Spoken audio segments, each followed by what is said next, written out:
Chelsea fans, welcome back to Talking Chelsea. Welcome back to your Chelsea news. Reece James talks about his road to recovery, Josh Acheampong and the red card crisis. Enzo Maresca talks about the absence of Enzo Fernandez and Wesley Fofana. Chelsea are keeping an eye on a new fullback, and apparently Chelsea are going to spend €100 million on a brand new transfer target. Now, of course, I'll be giving my own thoughts and opinions on everything that's been reported, but more importantly, I want to know what you guys think down below in the comments. Before we get into the video, make sure you leave a like and subscribe if you are a Chelsea fan who enjoys Chelsea content. We're on the road to 10k subscribers by the end of 2025. You can also use the hype button, which is a new YouTube feature which helps push this video out to a bigger audience. Kicking things off, Lloyd Canfield has reported what Reece James has said on being back to his best self and beating injuries. He says, "I'm on my way to getting back to where I was and it's taken a long time, but I'm feeling stronger game by game. I'm happy to be playing for Chelsea Football Club and playing regularly again makes me happy. Many people behind the scenes are helping me. They know who they are. I have someone at the club that I work closely with as well. He's been a big part of keeping me on the pitch." Now, this is something we really need to discuss when it comes to Reece James and the whole phrase, if he's fit or when he's fit, if he can stay fit. Because when you really look at it, Reece James has been fit for nearly a calendar year now. It's been a long time, a long run of fitness for Reece James, which I'm so over the moon about because, look, a lot of Chelsea fans, even me at times, were questioning the reoccurring injuries that Reece James was getting every time he was coming back from one injury, and then it was a longer injury, then it was surgery, then it was surgery to prevent further injuries, then he gets more injuries. It was just a nightmare for Reece James, and I genuinely feel for him because we know how good he is. He's world class. He's an unbelievable right back, the best in the league for sure, in my opinion, potentially the world, if you really want to go that far. We know how good Reece James is, but we can actually start dropping this narrative of if he's fit or when he's fit, because again, you take a zoom out and he's basically been fit for 12 months now. Now, would you say he's back to his best? I don't think so. I think there is still a way for him to go because we've seen how good Reece James is. But he also plays a slightly different role where he's not that bombing forward right back going up and down, up and down, up and down all game, every game. He's had to adapt to his game because of his body. He's had to adapt from all of these injuries to also keep him fit, to train differently, probably eat differently, and just, look after himself in a completely different way to what he was used to prior to all of these injuries, which is perfectly normal. But I still think that there is another level that Reece James can get to, which is a scary thing to say, knowing how good Reece James is. And I mean, even he says himself, I'm on the way to getting back to where I was and it's taken a long time and I'm feeling stronger game by game. And we can see it game by game that he's getting better. But even at the standards that he's performing at right now, is still at a world-class level. He's just such a good defender, and I'm so grateful. He's a Cobham graduate. He bleeds blue. He's Mr. Chelsea. He's our captain. And, all of these injuries have been put behind us. They've all been put behind us. Touch wood, there is no more reoccurring injuries from him. And any sort of injuries that he gets, hopefully the Lord will only make them small and very minor that are just kind of, he might miss a game or, he might need to be pulled off of a pitch a bit earlier as a precaution or whatnot, rather than these long sustaining injuries we've had to deal with Reece James and how he's had to deal with them over the last few seasons. But super happy that he's part of Enzo Maresca's system and part of the squad, and he's just playing better and better. And you can see the confidence oozing from him, the ability he's showing on the pitch. And yes, a lot of Chelsea fans argue they don't like seeing him in midfield. Cool. I'm not a big fan of seeing James in midfield at all. It's worked and it hasn't worked, right? We've seen both sides of that. But Reece James being on the pitch is always a plus for us. So yeah, I think we can actually drop this narrative of if he's fit and when he's fit. He's one of the best, if not the best in the world or in the league, because he's been fit for nearly 12 months now, which is just an amazing thing to say. So I'd like to know your thoughts and opinions down below regarding Reece James's injury record and his injuries right now and his fitness. Are you surprised that it's been nearly 12 months of solid fitness and consistency from him? Do you feel like he still has another level to break through to be back to his best, even though he's had to adapt his game? I'm very curious to know your thoughts. He goes on to talk about Josh Acheampong, and he says, "I'm delighted for Josh. He's an amazing player. When you're so young, the best way of learning is playing regularly. I've tried to help him as much as I can, and in the times he's played, everyone's seen what he can do and how well that he can play." And again, seeing Josh Acheampong this season and off of the back of last season as well, kind of reminds me of when Reece James was coming through. And we were seeing him at Chelsea. I know he had that loan spell at Wigan and whatnot, and then we had that sort of the transfer embargo, Lampard's first sort of full season at Chelsea where we had to play the youth, the likes of Reece James and Mason Mount and Tammy Abraham and Tomori. They kind of had to play because we couldn't do anything in the market. We desperately needed to rebuild. We couldn't. And that whole season gave these youth players or academy graduates a genuine chance to solidify themselves and go on to really kick on their career. And that's exactly what happened. Obviously, unfortunately, what happened with Mason Mount, who's over at United now. Reece James, what a season he had. Abraham, I mean, he's over... Where is he at now? Is he in Serie A right now? He may have moved again since then, but he's obviously gone and kicked on his career. Tomori's gone on and kicked on his career. There's so many from that team that have really kicked on. And I feel like seeing Josh Acheampong last season, we saw glimpses, especially him sort of playing a lot in the Conference League, etc., and the Cup games. And now in this season, where he is going to get predominantly more opportunities, which is a silver lining, really. He's getting more opportunities because we've got bad injuries. And obviously, he has to step into those opportunities and take them with both hands because he definitely has the skill level. And he's been doing that. He's been seizing his opportunities consistently. And I'm genuinely super happy for him. That goal against Forest at the weekend, his first Chelsea goal, like senior goal, you can see how much it meant to him and the teammates as well, celebrating with him. I feel like it's like a Reece James reincarnate in terms of we're seeing how good this player is. He just needs more time and more consistent football. And he's just going to solidify himself as a Chelsea regular, whether it be next season, season after, whatnot. I feel like he's going to play a lot more minutes this season. I feel like there's still another couple levels we've not seen from Josh Acheampong, which again is very scary because he's a youngster. But we're almost kind of new to Josh. And I know that sounds wild because we saw him play last season and we're seeing him play this season, but he's still a relatively new player to us in terms of what we think he can do and what we've seen him do. We know how good he is, but he's only going to get better, and that is scary and also amazing. He's only going to get better. So I'm glad that Reece James, and obviously there'll be others behind the scenes that, are really making him welcome, trying to help him where he needs it. I mean, it makes a lot of sense from Reece James coming from the academy himself, being the captain, being in that sort of back line and the defensive side where he plays right back or can play that right-sided centre back as well if needed. It makes a lot of sense, right? Using him as putting him under his wing, etc. But also just everyone behind the scenes really helping him and helping him kick on. The sort of players he's training with and playing with every day now, it's just a different calibre to what he's probably used to. And he's adjusting to it like, what's the saying? A duck to water or water off a duck's back, whatever it may be. But yeah, he's an unbelievable player. He's only going to get better. And I'm super excited for Josh. And even when the pressure's on, he seems to deal with it very, very well. The Liverpool game, the Crystal Palace game, we go back earlier in the season where he just completely nullified Mateta. And I'll always use that as a reference because that was kind of like a shining star of like, oh, wow, okay, cool. Like, right, okay, cool. We've been put up against a very physical, good finisher in the Premier League. That ain't no feat to be sniffed at. That's a really good thing. And then obviously the Liverpool performance, he was fantastic as well. So I'm really excited to see how the season plays out for Acheampong, and I'm hoping he still gets consistent minutes because if you're going based on merit of performances, he should be at starting centre-back on the right-hand side, at least in my opinion. But I'd love to know your thoughts and opinions down below regarding Josh. How high do you think he can go? Where is his ceiling? Do you get the same sort of vibes as me as we're seeing him this season play a lot more frequently, and it seems like it's the reincarnation of Reece James's debut season at Chelsea where he was playing more consistently, and now look what he's gone on to do. Let me know your thoughts and opinions down below. He then goes on to talk about Chelsea's red card crisis, and he says it's difficult. If you look at all of them, they're all very different. They're not all straight reds. I was next to him when I saw him go for the tackle, and he's referring to Gusto against Forest, and it was a split second in it. He was there to win the ball and just mistimed it. I wouldn't say it's a problem for us. We have to accept it, and this is what happened in the past few games, but it's not something that will continue. Now, I fully understand and sort of agree with Reece James in that sense, but it doesn't make it any less frustrating for the fans watching, whether you're in the stadium or at home or wherever you may be watching the games from, because they're all silly red cards to be getting.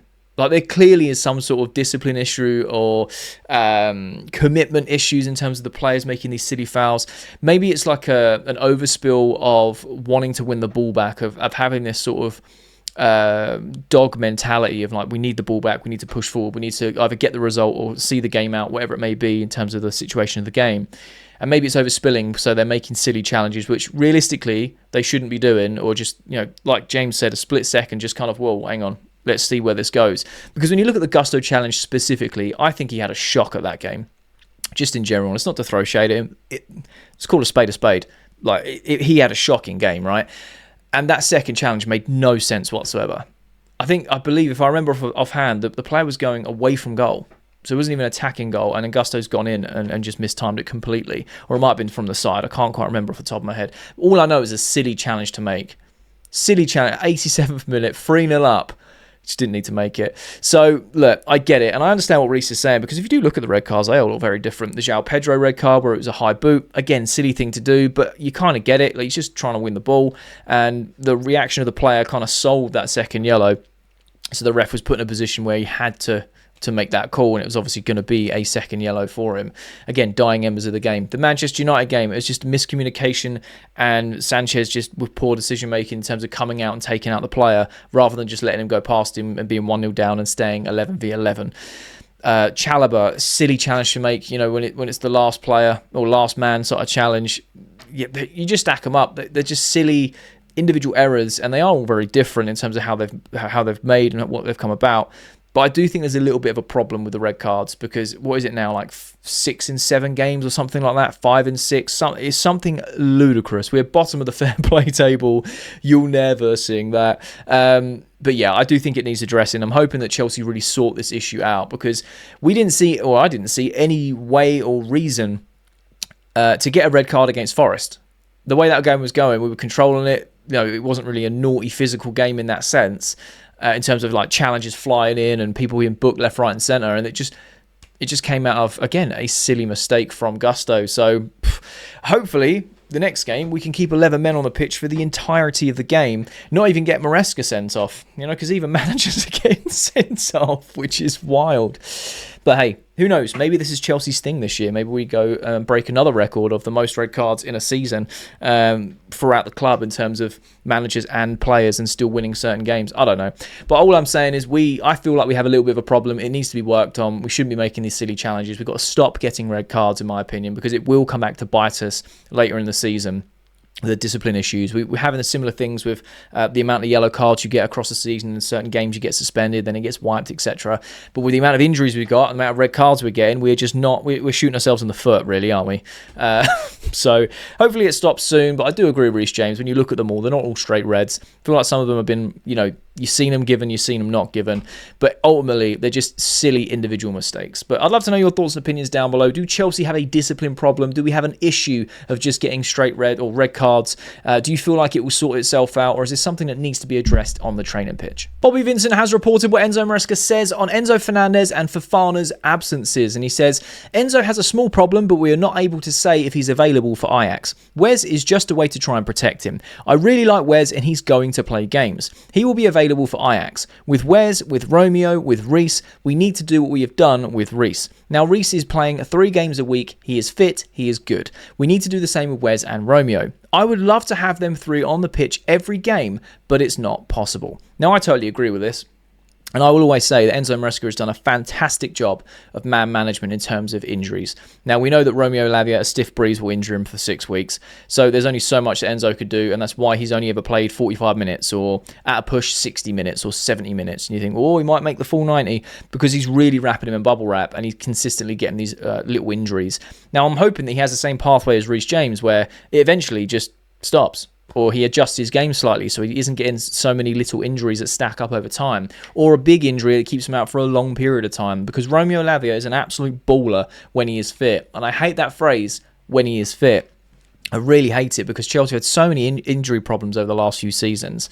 And it's just frustrating, because Romeo Lavia is unbelievable. He had a stinker against Forest, let's be honest. He just was not on his game. But when you play him with alongside Caicedo and an Enzo, unbelievable midfield trio. Like, it's just unreal. And if they can all stay fit, best midfield in the league, hands down, in my opinion. So Romeo Lavia is one I would really like to see stay fit and play consistent football, because of how much of a baller he is. And the same with Wesley Fofana. I still think Fofana is a fantastic defender, again, when he is fit and he has a good run of games in him. You forget that in the games he's played this season, he's actually been relatively solid. When we played really badly against Lincoln, I know we got the result in the end, but when we were playing really poorly against Lincoln, he was the best defender on the pitch. And you'd think so, because he cost us 70 million, but at the same time, he's always in and out the squad through injuries and persistent injuries. Now, the Lincoln one was a concussion caused by Jorgensen, which is a bit of a freak thing. It doesn't happen very often. And obviously they're going to protect him to make sure that, he's all good before he starts playing again. So I was surprised that we didn't see him play at all against Forest. But hey, Enzo's already come out and said we're just trying to protect him. We've just got to manage him. And even he says, if I could play with Romeo, Reece and Fofana every single week, he would love it. And I think it would completely transform this Chelsea side. Because when you go back to last season, you had Wesley Fofana and Colwell as our centre-back partnership, and they were getting better and better, tighter and tighter every single game up until Fofana got injured just before Christmas, and it fell apart. Enzo Maresca clearly has his blueprint in terms of, who he wants to be that core spine, and that centre-back partnership he really wants is Colwell and Fofana. My only question to you guys, and in general, is how long do you give a player that is injury-prone like Lavia, like Reece James, like Fofana, before you go, right, I may have to switch things up to make sure we have a better, or if not as good as, partnership as what I'm planning in my head with these two that are currently injured, or this player who's consistently injured. I need a plan B that's just as strong as plan A. So when plan A is ready and available, we can use it. But when they're not, which is more unlikely because of their injuries all the time, we have a very solid plan B, which is basically plan A with different names. Hopefully that made sense. Because, look, I said earlier with Reece James, a lot of Chelsea fans, myself included, venting our frustrations, constantly asking questions. And it's like, how long does this go on for? Same with Romeo Lavia. I think he's an absolute baller, but he's like 21, 22 years old. He's got his entire career ahead of him. So I'm more than happy to give him time to, get over this sort of slump of minor injuries and stay playing consistent and not getting injured. Because I feel like it will come good for Chelsea. Especially when you think we paid what, 45 million for him, which in today's transfer fees is nothing. And he can go on to be well over £100 million player if he stays fit, plays consistent football, because we've seen how cold he is as a footballer. He's a baller. With Wesley Fofana, I think it's a bit different. We spent big money on him. I don't think we'll ever recoup that money for him. I'm just curious to know if he'll ever play a whole season, or 2/3 of a season, 3/4 of a season without getting injured.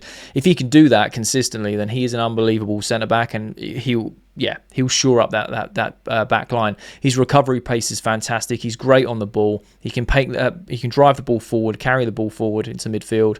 He can break the lines with his pass, and he's not Levi Colwell in that sense specifically, but he is a good defender in my opinion, and having him back is always a strength. It's just when he's back and he's playing that first game, it's a bit shaky because he's been out for a while. And then he comes back. But if he plays a consistent run of games, you go, oh, actually, now we're seeing the qualities of Fofana come through. But anyway, I'm digressing. When it comes to Enzo Fernandez, he's one of my favourite players. There may be a little bit of bias from me. I think he's fantastic. I think the way he can orchestrate a game when he has the likes of Caicedo next to him, or the likes of Lavia, who's playing well at the time, next to him, or even that midfield three, it's unreal. But Enzo's allowed to be more creative. He still puts in a bit of that shift in the sort of defensive dirty work. That's not his big thing. We know that, but he still puts that shift in. And I really like him. I think he's very creative. He is an orchestrator. He can pick a pass, and I think he's fantastic at that. So, again, I'm hoping that Enzo Fernandez isn't out for too long, because I feel like we are a different midfield when we have him. Now, is he amazing every week? No, of course he's not. He's not a machine. He's not perfect. I'm fully aware that there's been games this season where he's been very below the standards we expect of him. And he does give us a different dynamic, which is when you see the likes of Andre Santos, Buonanotte, for example, even Esteval or Palmer in the role that Enzo kind of occupies. It's very, very different. But I like the consistency when you've got Fernandez and Caicedo as a partnership. When we're dominating midfield, they're the best partnership in the league, mate, in my opinion. They're just unbelievable. We dominate and dictate games when it's those two. So yeah, hopefully he's back very, very, very soon. But I kind of agree with Maresca here. If we get all three of those available week in, week out, unbelievable Chelsea team. And I think it just takes it to a completely different level, in my opinion. But hey, I'd like to know your thoughts and opinions down below regarding Wesley Fofana, Romeo Lavia. How long would you give them in terms of the persistent injuries and being injury prone? Is there a time limit you've got in your mind of like, right, enough's enough, and then we either look to offload them or whatever, or are you going to be happy to persevere with these players because they're just that good when they are fit? Graham Bailey has reported that Chelsea are liking what they are seeing from fullback Jella Doué, who featured against his brother Desiree on Friday. Now, I had to double check the pronunciation of his first name before the video, and that's what it says, Jella. So hopefully that's right. Apologies if that's wrong. I really like this player. He's played 4 games this season with 1 goal, 1 assist. He is a fullback that's 23 years old, and I personally feel like Chelsea are looking at him to be a potential replacement for Malo Gusto. This is just a thought and a theory from myself, and I would love to have a conversation with you guys about it down below, because he looks frightening. Now, I know he plays a little bit of a different role. I know it's right back, and I feel like there are times where he spends a bit too long on the ball as a defender, but he already looks a lot better than Malo Gusto, if I'm being honest. Now, yes, obviously he's playing for Strasbourg and it's the French League and the Premier League, etc. And Gusto looked fantastic under Pochettino in his debut season, getting 8 assists from right back because he was always bombing up and down. And I just don't know where that's gone. He's struggled a lot to fit into an Enzo Maresca system, either playing as in the half spaces in the 10s or in midfield at times, as a right back that doesn't overlap and sort of cuts inside. It's been a weird one for Malo Gusto because we've seen how good he can be under Poch, where he was just used as a right back. And this is a big concern and question marks that are always asked from a lot of fans when it comes to Enzo, of play players in the right positions. And I totally hear that, but at the same time, we're also getting results with what Maresca's doing with these players in different positions. Now, I agree, and Maresca did say in the post-match that he got the lineup wrong against Forest, where he was like, Gusto in midfield, tried it, weren't really happy with that, I got it wrong, and he obviously changed things up at half-time. I've got no issue with that. If you want to experiment with something, cool. If it ain't working, change it. Don't hang it out to dry and be like, we need to stick to this and this is the only way we're playing, because he's learned very quickly at Chelsea that he needs to be tactically flexible and adapt to things, and he's doing that, and he did that against Forest. Half-time weren't working, boom. He kept Gusto on and changed players around him, and that fixed the game. So whether or not he was just trying to give Gusto more time on the pitch to allow it to try and work, I don't really know. Because I feel like there is a very good player within Gusto, but we have to use him as what he's good at, and that is basically a wing-back. He's an amazing wing-back when you think about it, because he can get forward, he's good at getting that ball in the box, he's not really a threat in terms of goals, because he's not scored for Chelsea yet, and he can be good defensively as well because he's got relatively decent pace. But I will say, and this isn't just to throw shade at Gusto, I feel like defensively for a long period now, he's been really poor. He's just been so poor defensively as well. Against Lincoln, for example, and I know that he came out and said, I've never played against a team that plays football like that, and I get it, but at the same time, you are playing top-flight football and you're in the Champions League, etc. Can't really have that as an excuse. At the same time, Doué at Strasbourg is 23 years old, so it's not someone who's fresh out the womb kicking a ball. He's obviously been playing for Strasbourg for a while. Like I said, 4 games this season, 1 goal and 2 assists, I believe, which is amazing. But yeah, he doesn't look raw. He looks developed, but still looks like he could go up a level, if that makes sense. And I think he would fit perfectly in Chelsea's team. And if Chelsea are liking what they're seeing from him, he obviously plays for our sister club Strasbourg, there could potentially be a move where Gusto goes one way and Doué comes the other. Or we just offload Gusto for good and Doué comes in. I feel like that could genuinely be an option for Chelsea. Like I said, I'm not going to sit here and say that I watch every minute of every Strasbourg game, but I have seen quite a bit of Doué, and he just looks really good. And maybe that's because subconsciously I'm thinking, wow, we've got Reece James, but what's going on with Gusto? I know Acheampong can play right back too, and I obviously don't want to block his pathway, but he's obviously getting a lot more minutes and opportunities as that centre back now, which is amazing. But I think those 3 would be exceptional. Not that I want a new toy, as some people claim that a lot of Chelsea fans just want transfers all the time. I think when you watch these players, it actually makes a lot of sense that, if we had the opportunity, and that's it, if we had the opportunity to do that, I think we should go for it, and it makes a lot more sense, because it's not like I've given up on Gusto. I think there is a good player in there, but he's been pretty poor for a long time now. So he's had the odd performances here and there. Obviously, played amazing against PSG in the Club World Cup final because we were using him as basically a wing back. It was, we're going to ping the ball long, get on your bike, and do the damage out on right wing. And he did that, but we don't use him like that every week. So for most part, when we do see him play in midfield, or we see him play a different role for Maresca, he just looks lost. And that's not all on him, because he's like, I'm not naturally in these positions that Maresca wants me to play. But at the same time, if he's not going to be utilised at what he's good at, question marks have to be asked, if I'm being honest. So I'd like to know your thoughts and opinions down below. Have you seen much of Doué that plays for Strasbourg? Would you think that would be a very good deal to bring him in and maybe move on Gusto? Do you still have faith in Malo Gusto? What would you do if you were the manager or the board of directors? Let me know your thoughts and opinions down below. And Fernandez has reported that Chelsea are ready to offer more than 100 million euros to sign 21-year-old Spain striker Samuel Moradion from Porto next summer. I learned how to say this source because he comes up with some absolute waffle. Really does come up with some waffle. And I know it's a collection of journalists, I believe, over in Spain. But yeah, I wanted to react to this because this is wild, mate. This is absolutely wild. And I'm saying this very, very big word, or small word, big meaning, if Fernandez has got this right, because he's been way off the mark for a lot of his reports. However, I just thought it was worth reacting and have a conversation with you guys because we nearly had Amora Dion in last summer's window. Not the one just gone, the one before, sorry. The window where we got rid of Gallagher. It was almost like a swap deal. And we ended up getting Felix instead from Atletico.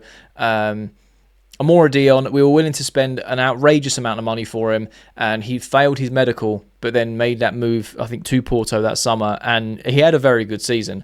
Obviously, he weren't tearing trees up and getting 30, 40 goals in that league, but you could see that he's a lot of talent there, youngster, big unit of a bloke, can finish very well.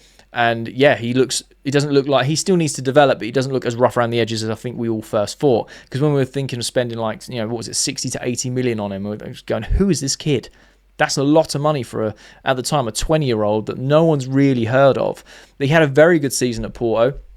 And apparently we're willing to spend 100 million euros to sign him in the summer, which will be very interesting because that sparks another conversation of what are we doing with our striker situation. Because we've got Amiga coming. We've got Delap, and we've got João Pedro, who can play as a 9, but is better as a 10, but can play both of those, right? So he kind of counts as a 10 and as a 9. We've got Mark Guiu as well. So what, are we going to loan out Guiu? Are we going to, and then have Amiga in that rotation? Or are we going to just go buy Amora Dion for a silly amount of euros and bring him in and have like 4 strikers, potentially 5? It makes no sense to me. However, as a player and his profile, I think we could really benefit from someone like himself. I really do. I think he's left-footed naturally. He's a bit of a powerhouse. He'll run through defences because no one's getting him off the ball. He's relatively good in the air as well. Of course, he's not perfect. Like I said, he's not out there banging in 50 goals a year, but he's 21 years old now, and you can see that he's already still not mastering, but well on his way of understanding the craft of his position, and he's getting goals. So I would take him, but not for 100 million euros. I think that is absolutely ludicrous. And that's why I think for Xerez, it's just chatting waffle, if I'm being brutally honest. But it will be very interesting because Chelsea love spending money. Now, it looks like in the next few windows, we won't be spending as much money. It will be more on the offloading of players like your Raheem Sterlings, your Disassis, etc. Obviously, I feel like there will still be purchases because our target list is infinite and there are so many players on there and it's just constantly being added. So it doesn't surprise me. The thing that does is the fact that he failed his medical, quote unquote, and then passed one for Porto or whatever. So whatever that may be, whether that is our way of backing out of the deal and trying to go for someone else, because I think Felix was the other option or whatnot. I don't really know. That whole sort of transfer saga with Gallagher and Felix and Amora Dion made no sense to me. It was a bit bewildering. And now obviously we have this situation where we've got the likes of Mark Guiu back. We've got Delap, who's injured, but he is part of the squad. You've got João Pedro. That's kind of like your 3 strikers. Amiga's been signed. We can bring him in January if needed, but he can be joining in the summer, which is the original plan. So what are we going to do? What, we're going to add another youngster? Or is it a case of we buy him to try and flip him? Because you're not going to flip someone on 100 million euros that you buy them for, unless they are Lionel Messi. So I don't know. I think this is way off the mark. Like I said, I don't really trust this source, but I wanted to react to it and have a conversation with you guys because it's been a season since we've seen Amora Dion. And like I said, I think he had a good season at Porto. So would you take a player like him at Chelsea if the opportunity arose? Would you spend 100 million euros on him? That could just be his release clause rather than what we're willing to spend.